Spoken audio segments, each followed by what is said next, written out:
Hello students, Jai Hind, Vande Mataram. Once again welcome back to your class Ravi Sarji Maths, the easier and better way to learn the concepts of mathematics. Students, in our today video lesson of standard 9th Maths NCERT, we are going to learn about introduction of Euclid geometry. Okay students, the introduction of Euclid geometry. First of all, we will learn about all these things. The word geometry comes from the Greek word. जो geometry word है वो Greek word से आया हुआ है. Geo means the earth. Geo का मतलब होता है earth. And metron means to measure और मेट्रेन का मतलब क्या होता है कि मेजर करना. Geometry appears to have originated the need of measuring the land. Geometry का जो ओरिजिनेशन हुआ था वो मोस्ट ऑफ लैंड को मेजर करने के लिए हुआ था. This branch of mathematics was studied in various forms in every ancient civilisation. ये मैथमेटिक्स के ब्रांच को डिफरेंट एंशिएंट सिविलाइजेशन ने अपने अपने तरीके से स्टडी किया. Be in the Egypt, Babylonian, Chinese, Indian, Greece, Incas, etc, ये सब ओल्ड सिविलाइजेशंस थे. China, the people of this civilisation faced several practical problem. ये ज्योमेट्री पे जब ये लोगों ने वर्क करना स्टार्ट किया तो उनको बहुत सारे स्टार्टिंग में प्रॉब्लम भी आए, which requires the development of geometry in various वे. इसलिए ज्योमेट्री को अलग अलग तरीके से डेवलप किया गया. Right, okay. Moving to the next slide. For example, whenever the river Niles overflowed, जैसे एग्जांपल में देखें कि एक बार रिवर नाइल जो था वो ओवरफ्लोड मतलब उसके अंदर बाढ़ आ गई थी. It wiped out the boundaries between the adjoining field of different land owner. जो डिफरेंट लैंड ओनर के जो ज़मीन की जो बाउंड्रीज थी उसको भी ब्रेक कर दिया. आफ्टर सच फ्लडिंग, इस बाढ़ के बाद, this boundary had to be redrawn. इन बाउंड्रियों को फिर से रीड्रॉ किया गया. For this purpose the Egyptian develop a number of geometric technique. इसलिए इजिप्तियन लोगों ने बहुत सारे ज्योमेट्रिक टेक्निक डेवलप की. Rules for calculating simple areas and also for doing simple construction. किस तरह से सिंपल एरिया बनाना है, सिंपल कंस्ट्रक्शन करने हैं. The knowledge of geometry was also used by them by computing volume of granaries. किस तरह से ग्रेनरी को स्टोर करने के लिए पर्टिकुलरली कोई भी इंस्ट्रूमेंट बनाना है. And the construction of canal, किस तरह से कैनाल कंस्ट्रक्ट करना है, पिरामिड करना है. They also knew the correct formula. उनको एक करेक्ट फार्मूला मिल गया. To find the volume of truncated pyramid, किस तरह से ट्रंकेटेड पिरामिड का फार्मूला डिराइव करना. You know that a pyramid is a solid figure. हमको पता है कि पिरामिड जो है वो सॉलिड फिगर होता है. The base of which is triangle. उसका बेस जो है वो ट्राइंगल भी हो सकता है, स्क्वायर भी हो सकता है, पॉलीगोनल भी हो सकता है. And its side faces a triangle converging the point on the top. और टॉप पे ट्राइंगल फॉर्म होता है. Right, okay students, now moving to the next slide.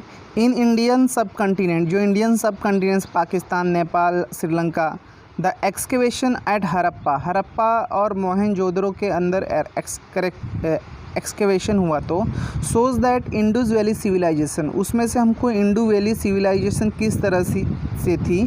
3000 BC में made extensive use of geometry, जहाँ पे सबसे ज़्यादा एडवांस लेवल पे ज्योमेट्री यूज़ हुआ था. It was highly organise society. ये जो हरप्पा और मोहनजोदड़ो थे वो हाईली ऑर्गेनाइज सोसाइटी थे. The cities were highly developed and very well planned. जो सिटी का प्लानिंग था वो बहुत अच्छा डेवलप्ड था और बहुत ही अच्छी तरीके से बनाया गया था. For example, the roads were parallel to each other. जो रोड आप देखोगे तो पैरेलल्स मिलेंगे.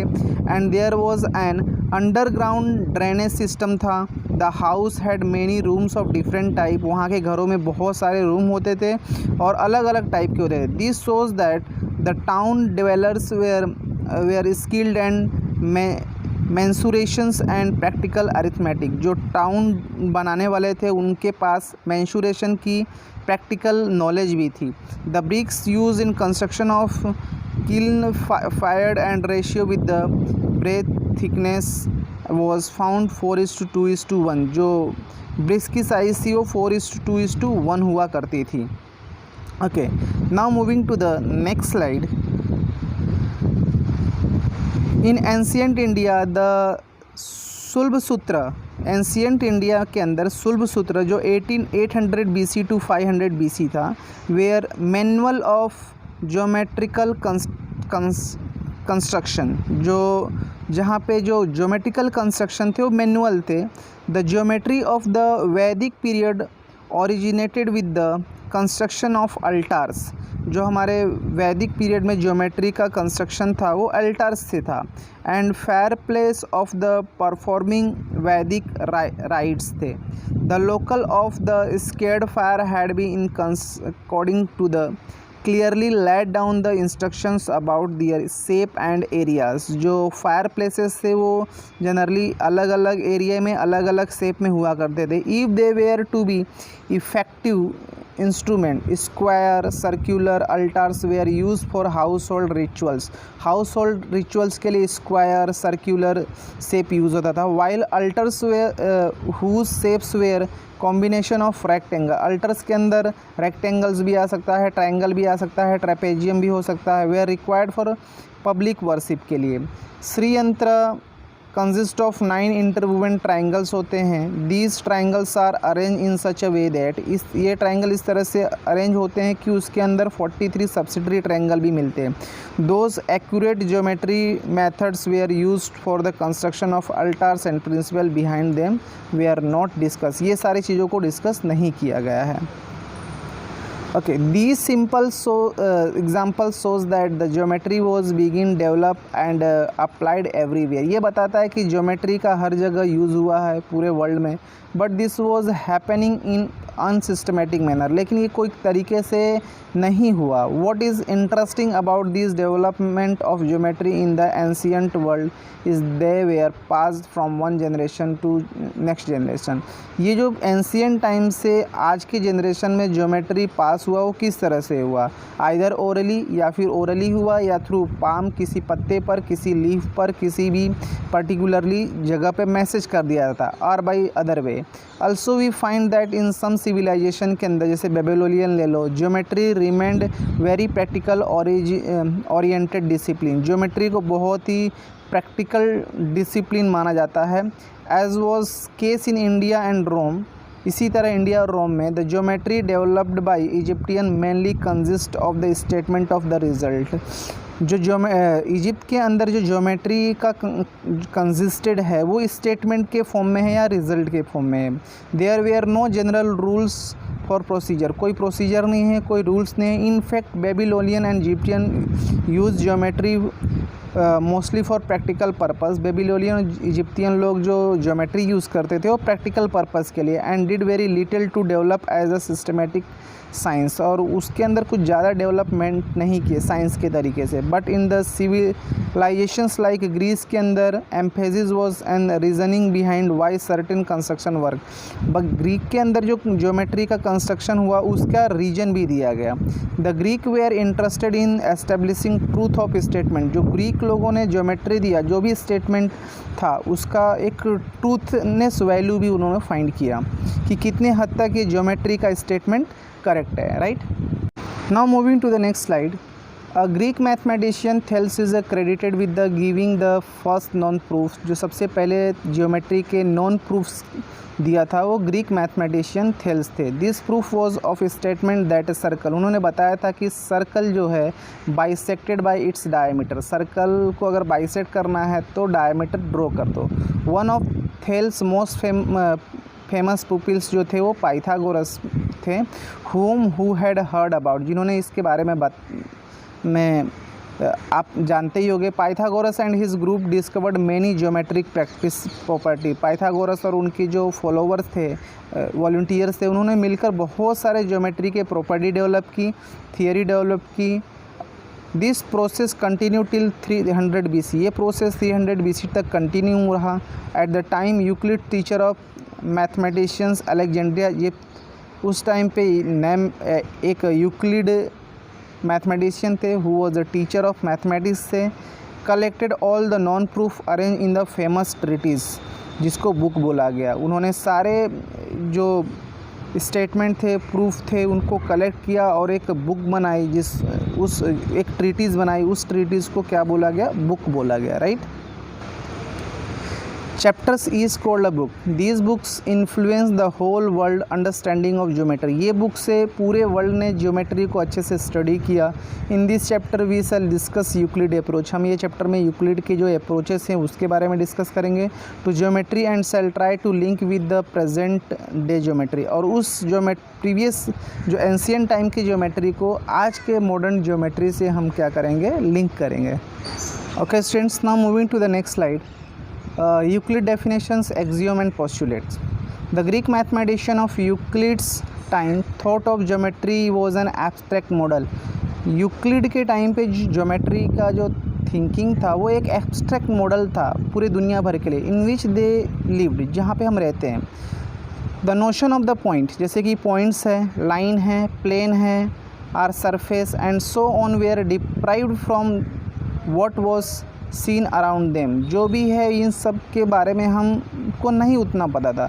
From study of the space and solid, space और सॉलिड की स्टडी के बाद in the space around them an abstract geometrical notion of a solid object was developed. Solid object का एब्स्ट्रैक्ट नोशंस डेवलप किया गया। A solid has a shape, solid के shapes होते हैं, साइज़ होते हैं, पोजीशन होते हैं, and can be moved from one place to another place, और उसको हम एक जगह से दूसरे जगह रख सकते हैं। Its boundary they are called surface, उसकी जो बाउंड्री होती है सॉलिड की उसको हम सरफेस बोलते हैं। They separates one part of the space from another part, वो एक स्पेस के एक पार्ट को दूसरे पार्ट से अलग करती है। And are set to have no thickness, the boundaries of the surface are curve, जो सरफेस की जो बाउंड्री होती है वो कर्व्ड भी हो सकती है, स्ट्रेट भी हो सकती है, लाइन भी हो सकती हैं, एंड पॉइंट्स भी हो सकता है। Okay students, now moving to the next slide. Consider 3 steps for solid to point, solid से पॉइंट तक जाना है तो सबसे जो है वो बड़ा सॉलिड है, उसके बाद सॉलिड से सरफेस, सरफेस से लाइन एंड लाइन से point. In each step we loss one extension, इस स्टेप में हम एक एक्सटेंशन को भूल जा रहे हैं, कॉल्ड अ डायमेंशन, जो है डायमेंशन जो सबसे इंपॉर्टेंट वर्ड है। So a solid has 3 dimension, solid के जो डायमेंशन होते हैं 3 होता है क्योंकि उसकी लेंथ, ब्रेथ, थिकनेस होती है। सरफेस हैज़ 2 डायमेंशन, सरफेस में लेंथ और ब्रेथ होता है इसलिए डायमेंशन 2 है। A line has 1 dimension, only इसकी लेंथ होती है। And a point has no dimension, point का डायमेंशन नहीं होता है बिकॉज इसकी लेंथ, ब्रेथ और हाइट नहीं होती। Euclid summarise this statement as definition, Euclid ने इस चीज़ को डेफिनेशन में समराइज़ किया। He began his extension by listing 23 definition, उसने दिया बुक 1 के अंदर जिसको एलिमेंट बोला गया। A few of them are given below, इसके में कुछ डेफिनेशन हम यहाँ पे स्टडी करेंगे। Okay, a point is that which has no part, point का कोई पार्ट नहीं होता। A line is breadthless length, line की कोई ब्रेथ नहीं होती है। The end of the line are point, कोई भी लाइन के जो एंड पॉइंट, एंड जो होता है वो पॉइंट्स होता है। Straight line is a line which lies evenly with the points of itself, कोई भी स्ट्रेट लाइन जो होती है वो इन्फानाइट पॉइंट्स से बना होता है। A surface is that which has length and breadth only, surface के लेंथ और ब्रेथ होते हैं। The edge of surface are line, जो सरफेस के एजेस होते हैं वो लाइन्स होते हैं। A plane surface is a surface which lies evenly with the straight line on itself, a plane surface जो होता है एक सरफेस वो evenly with the straight line होता है, right. If you carefully study this definition, अगर आप इस डेफिनेशन को स्टडी किया, you find that some of the term, आपको कुछ टर्म्स पता चले, breadth, length, evenly, ETC, need to further explain clearly. अब इन सारी चीज़ों को फिर से हमको स्टडी करना पड़ेगा। For example consider his definition of point, जैसे उन्होंने पॉइंट का डेफिनेशन दिया, उनके डेफिनेशन में ये बताया कि point has a no part, means a part need to be define, तो हमको पार्ट का डिफाइन करना पड़ेगा। Suppose if you define a part, अगर आप पार्ट को डिफाइन करते हो, to be that which occupies area, part क्या होता है जो एरिया ऑक्यूपाई करता है, अगेन आपको एरिया का डिफाइन करना पड़ेगा। So to define one things you need to define many other things, हाँ अगर आप एक चीज़ को डिफाइन करते हो तो बहुत सारी चीज़ों को डिफाइन करना पड़ता है। And you may get a long chain of definition, इस तरह से लगातार आप बहुत सारे डेफिनेशंस का चेन आपको मिलेगा विदाउट एन एंड, और उसका एंड नहीं होगा। फॉर विच रीजन, इस रीजन की वजह से मैथमेटिशियंस एग्री टू लीव, इस वजह से बहुत सारे मैथमेटिशियन ने इन सारे डेफिनेशंस को इंक्लूड नहीं किया, मीन्स डिफाइन नहीं किया, उन्होंने बताया सारी अनडिफाइंड है। Okay, moving to the next slide. Some geometric terms undefined, बहुत सारे ज्योमेट्रिक टर्म्स अनडिफाइंड है, जैसे मैंने आपको पहले ही बताया। However we do have a initiative feeling for geometric concepts of a point then what definitions, फिर भी हम उसकी कुछ फीलिंग्स लेंगे उनकी डेफिनेशंस की। Above give us, so we represent a point as a dot, इसलिए हम पॉइंट को रिप्रेजेंट करने के लिए डॉट का यूज़ करते हैं। Even though a dot has some dimension, जबकि हमको पता है कि डॉट का कुछ ना कुछ डायमेंशन तो होगा ही होगा। Smaller problem arise in definition 2, ऊपर के सेकेंड डेफिनेशन में हमको एक प्रॉब्लम आया। Since it refer to breadth and length, breadth और लेंथ के बारे में बताया। Neither of which has been defined, breadth और लेंथ को भी डिफाइन नहीं किया गया। Because of this a few terms are kept undefined, इस वजह से बहुत सारे टर्म को अनडिफाइंड किया गया। While developing any course of study, कोई भी स्टडी का कोर्स जब डेवलप किया गया। सो इन ज्योमेट्री, इसलिए ज्योमेट्री में we take a point, a line and a plane as a undefined, इन सारे चीज़ों को, पॉइंट को, लाइन को, प्लेन को अनडिफाइंड कैटेगरी में रखा गया। The only thing is that we can represent them intuitively or explain them with the help of physical model, हम इन चीज़ को किसी फिजिकल मॉडल से क्या कर सकते हैं, एक्सप्लेन कर सकते हैं। Next slide.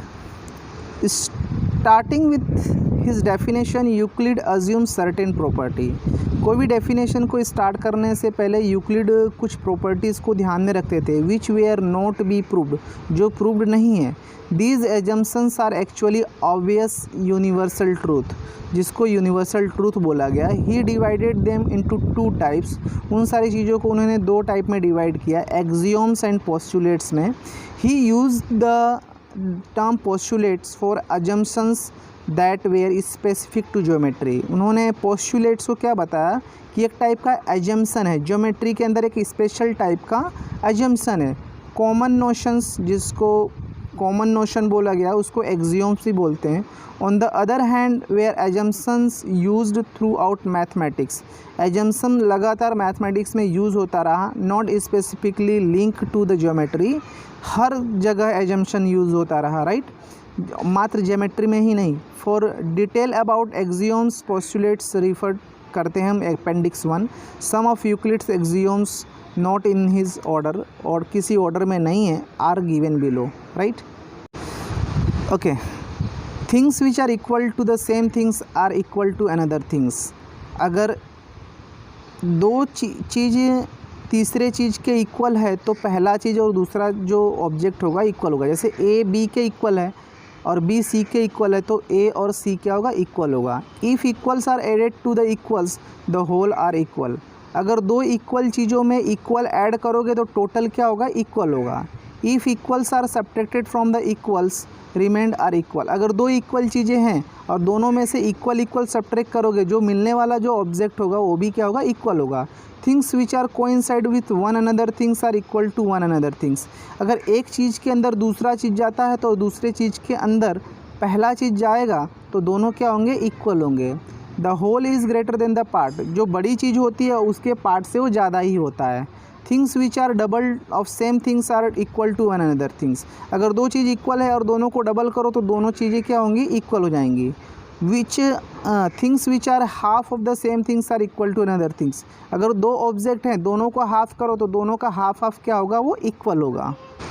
Now moving to the next slide. The common notions refer to magnitude of some kind, जो कॉमन नोशंस हैं वो किसी न किसी चीज़ की मैग्नीट्यूड की वैल्यू बताती हैं। The first common notion could be applied to the plane figure, जो पहला कॉमन नोशन है वो प्लेन फिगर में अप्लाइड हो सकता है।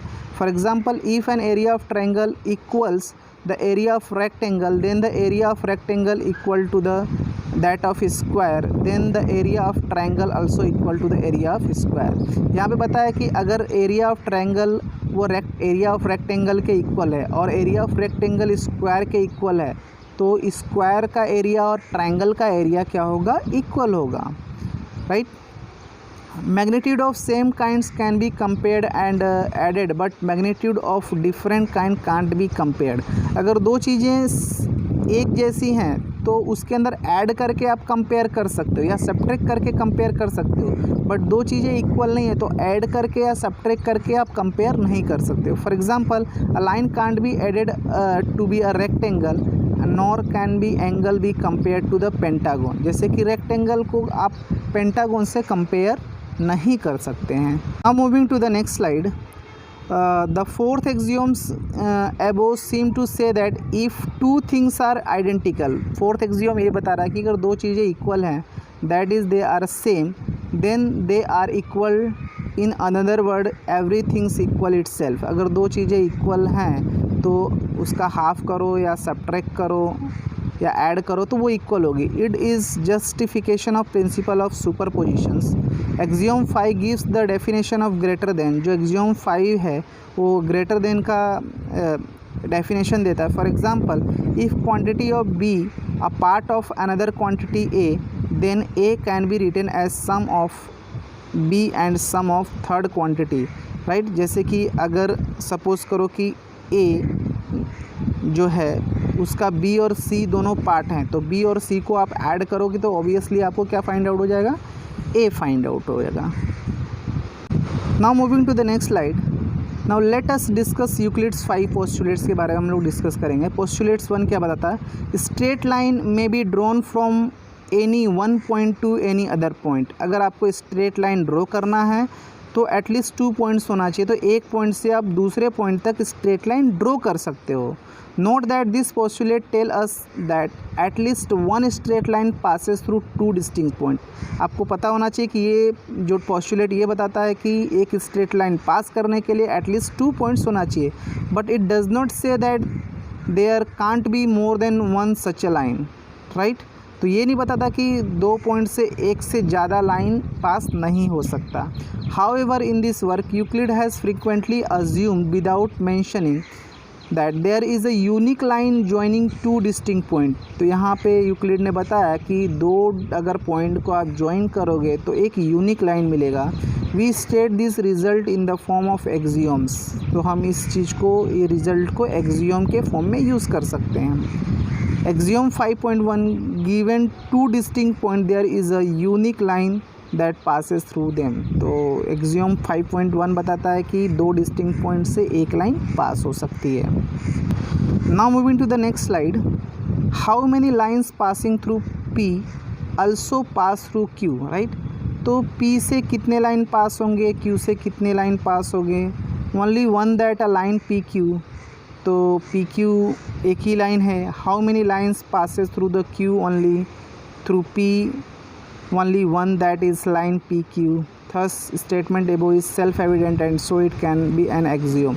यहाँ पे स्टूडेंट बताया है कि अगर मान लो पी पॉइंट है तो पी पॉइंट से कितने, बस पी पॉइंट से एक पॉइंट से स्टूडेंट इन्फानाइट लाइन पास हो सकते हैं, बट 2 पॉइंट से ओनली 1 लाइन ही पास होगा. Keep it in mind that from a point P point से इन्फानाइट लाइन पास हो सकते हैं, क्यू से ओनली क्यू से इन्फानाइट लाइन पास हो सकते हैं, बट पी और क्यू से ओनली 1 लाइन ही पास आउट होगा.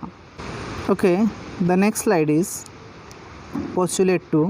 अ terminated line can be produce indefinitely. एक टर्मिनेटेड लाइन आप उसको इन्फानाइट डिस्टेंस तक क्या कर सकते हो, एक्सटेंड कर सकते हो. Note that what we call a line segment nowadays is what Euclid's a terminated line, right?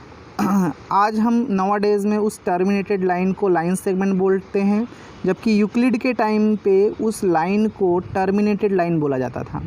So according to the present day terms, the second postulate say that second postulate ये बताता है कि segment can be extended on either side to form a line.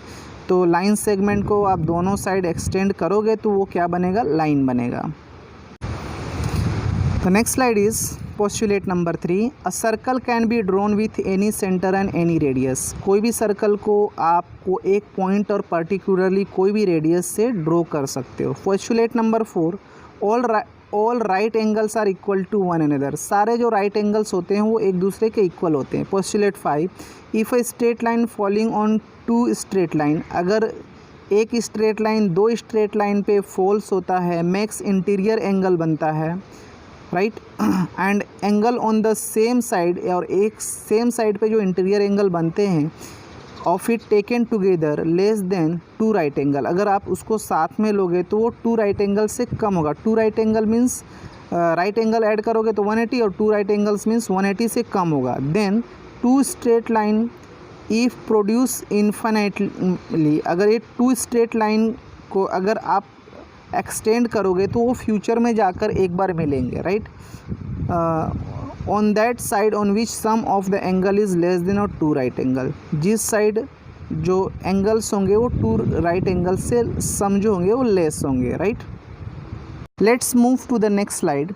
For example the line P Q, जो line P Q है, falls on a line A B and C D, जो A B और C D line पे falls हो रहा है in such a way that some of interior angles 1 and 2 is less than 180। तो alpha और beta का जो आप ऐड करोगे, इसको 1 और 2 कंसीडर कर लो, उसकी जो वैल्यू होगी 180 डिग्री से कम होगी on the left side of P Q, right. Therefore the line A B and C D will eventually intersect on the left side of P Q, जो लाइन होंगे वो आपस में जाके फ्यूचर में इंटरसेक्ट करेंगे। Now moving to the next slide. Nowadays postulates and axioms are terms that are used in interchangeably। जो postulates और axioms जो वर्ड हैं वो एक दूसरे को interchangeably used हो रहे हैं, and in this same sense, इसी सेंस में postulate is actually a verb। postulate actually क्या है? verb है। when we say, जब भी हम बोलते हैं let us postulate, चलो postulate करें, वी मीन्स इसका मतलब ये है let us make some statement, इसका मतलब है कि चलो स्टेटमेंट बनाएं based on the observation phenomena in the universe. किसके बेसिस पे? जो भी यूनिवर्स में जो भी फिनोमिना बन रहे हैं उसके बेसिस पे। Its truth validity is checked afterward, फिर बाद में इसकी ट्रूथ या वैलिडिटी चेक की जाती है। इफ़ इट इज़ ट्रू, अगर ये ट्रू होता है then it is accepted as a postulate, तब उसको हम पोस्टुलेट एक्सेप्ट करेंगे, अगर नहीं तो नहीं करेंगे। A system of axioms is called consistent if it is impossible deduce from the axioms a statement that is contradictory any axioms are previously proved statement। axioms में कोई भी चीज़ें ट्रू हो और उसको हम अगर प्रूफ करना है तो उसका कॉन्ट्राडिक्टरी लेंगे। अगर वो प्रूफ है तो हम उसको बताएंगे, अगर वो ट्रू है तो हम उसको बताएंगे फॉल्स है, देन हम उस पर वर्क करेंगे और फिर फाइनली डिसाइड करेंगे नहीं हमारा जो स्टेटमेंट है वो गलत है, एक्चुअल में this statement is true. When any system of axioms is need to be ensure that system is consistent, तब हम बताएंगे कि कोई भी सिस्टम कंसिस्टेंट है कि नहीं, ये एक्सियोम्स का यूज़ है। Now the next slide, a brief look at 5 postulate. अगर हम 5 पोस्टुलेट से अच्छे से अगर देखें, ब्रिंग टू योर नोटिस, आपने नोटिस किया होगा the postulate 5 is for more complex any other postulate. जो पोस्टुलेट 5 था वो बाकी पोस्टुलेट से काफ़ी डिफ़िकल्ट था। ऑन द अदर हैंड बात करो पोस्टुलेट 1 एंड से 4 तक, so simple and obvious that they are taken as self evident. जो 1 से लेकर 4 तक पोस्टुलेट है वो एक सिंपल है और उनके सेल्फ एविडेंट भी हैं। So these statements are accepted without any proof, इसलिए उसकी प्रूफ की ज़रूरत नहीं पड़ी। Because of it complexity the 5th postulate will be given for more attention in the next section. But 5th postulates को proof करने की ज़रूरत पड़ी because this is a very complex postulates, वो नेक्स्ट सेक्शन में हम देखते हैं, right. Okay, in the next session, after Euclid stated his postulates and axiom, he used them to prove other result। Euclid's ने अपने जितने भी पोस्टुलेट्स और एक्सियोम्स दिए उन सब का यूज़ उसने दूसरे रिजल्ट को प्रूफ करने में किया। देन यूजिंग दीज रिजल्ट्स, सो इस रिज़ल्ट का यूज़ करके he proved some more results, और भी बहुत सारे रिजल्ट को प्रूफ किया बाय अप्लाइंग डिडक्टिव रीजनिंग का यूज़ करके। The statement that were proved are called proposition. जो स्टेटमेंट ऑलरेडी प्रूव्ड होते हैं उसको प्रोपोजिशंस, या जिसको स्टेटमेंट को प्रूफ किया जाता है उसको थियरम बोलते हैं। यूक्लिड डिड्यूस्ड 465 थियरम, यूक्लिड ने 465 थियरम को डिड्यूस किया in a logical chain using axioms, logical chain से एक्सियोम का यूज़ करके। Postulates, definition and theorems proved earlier in this chain. इसी तरीके से एक्सियोम्स को भी प्रूफ किया गया, पोस्टुलेट को भी प्रूफ किया गया, right. In the next few chapters on geometry, बाकी ज्योमेट्री के कुछ चैप्टरों में you will be using these axioms to prove some theorems. तो आप सारे इस एक्सियोम्स का कोई भी थियरम्स का यूज़ कुछ थियरम का को प्रूफ करने में यूज़ कर सकते हैं। Moving to the next slide, theorem number 5.1, two distinct line can't have more than one point is common. दो डिस्टिंक्ट लाइन है तो उसके मैक्सिमम एक ही पॉइंट कॉमन हो सकता है, एक से ज़्यादा पॉइंट कॉमन नहीं हो सकते। Let us prove. Here we given two lines, अगर सपोज और आपको लाइन एल और एम दिया है, we need to prove that they have only one point in common. अगर वे इंटरसेक्ट करते हैं तो मैक्सिमम एक ही पॉइंट कॉमन होगा। For this time being let us suppose that the two lines intersects in two distinct point. Suppose करो कि दो लाइन दो अलग अलग पॉइंट पे इंटरसेक्ट करते हैं, जो पॉसिबल ही नहीं है, राइट। सपोज करो कि वो कहाँ कहाँ इंटरसेक्ट कर रहे हैं, पी और क्यू पे कर रहे हैं। So you have two lines passing through two distinct point P and Q, but this assumptions clashes with the axioms only one line can pass through two distinct point. लेकिन हमको पता है कि एक्सियोम्स में कि दो पॉइंट से एक ही लाइन पास हो सकता है। सो ऑब्वियसली जो हमारा कंसिडरेशन है कि हमने कंसीडर किया कि दो लाइन है वो टू पॉइंट पे इंटरसेक्ट करेंगे, this is contradictory, right. So this can't be proof that कि two lines intersect at two distinct points. So our supposition is incorrect. So we can say that two distinct lines cannot have more than one point in common. 5.3 equivalent version of Euclid fifth postulate. Euclid fifth postulates का equivalent version study करते हैं। Euclid's fifth postulates is very significant in the history of mathematics. Euclid का जो fifth postulate है वो mathematics के history में बहुत ही इम्पोर्टेंट रोल प्ले करता है। Let us recall it again from section. We see that by implication no intersection of line will be take place when the sum of measures of interior angle on the same sides of falling line is exactly 180, right।